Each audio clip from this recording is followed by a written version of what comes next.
to talk about all things parasites, and thrilled to have Kim, the worm queen.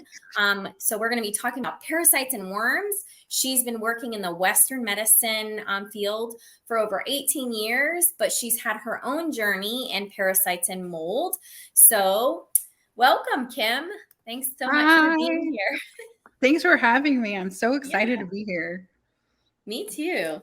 So I just want you to tell them just kind of your story and what kind of turned you where you were from going 18 years Western medicine. That sounds kind of similar to my story, but it wasn't parasites and mold. However, but yeah, go ahead. So I worked in Western medicine since 2014. So I'm actually approaching a little bit more than 18 years now.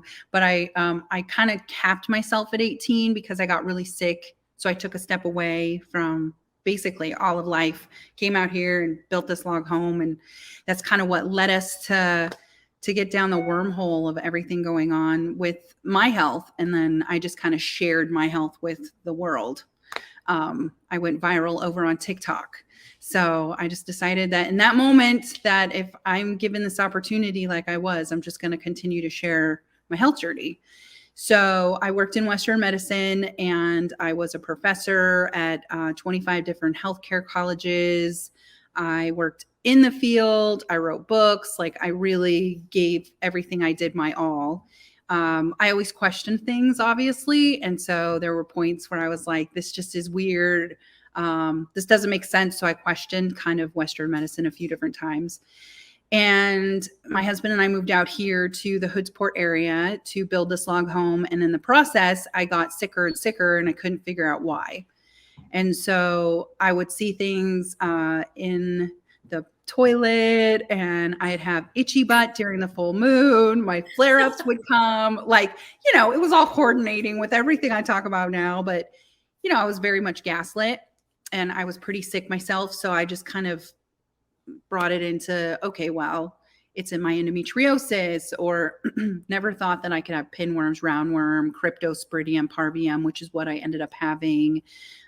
Jeremy, my husband, had Giardia, which is part of D. fragilis, and he had roundworm. Wow. So it all kind of because like worms can affect your gut, right? Yeah. And then I was just reading about, like I was reading an article recently about how endometriosis is triggered by poor gut health, which now all makes sense with parasites, gut health, uterine health. I mean, they all go hand in hand. So I'm like looking at your stories. I'm looking at full moon stuff. And I'm like, oh my God. Yeah. This is amazing. I mean, like, I know that I say that that's amazing, but I'm just so intrigued to always like learn. And I'm like, I'm flabbergasted because I have clients that'll come in and they'll be in, all these chronic pains. Nobody can find anything. And here I'm thinking after like watching you, I'm like, it's gotta be stuff. I mean, it's a good start, right? Because as you start to kind of cleanse the body. And I think that the problem that we have in the society we're in is that when people think of the gut, they think of right here, right? They think of right here, but that's really not where they are. That's where the physical worm lives. When you have physical worms, they live there in addition to other places like liver, because the liver flukes, which are physical. Yes, yeah. I had cryptosporidium parvium, which was in my blood and in my tissue. They can actually live in your blood and tissue. That's where most of them live. That's where most parasites and worms live, is your blood, your tissue, and your muscle. So when you think about when you eat meat, you're eating their blood, their tissue, and their muscle, right? So it lives in the same spots as us.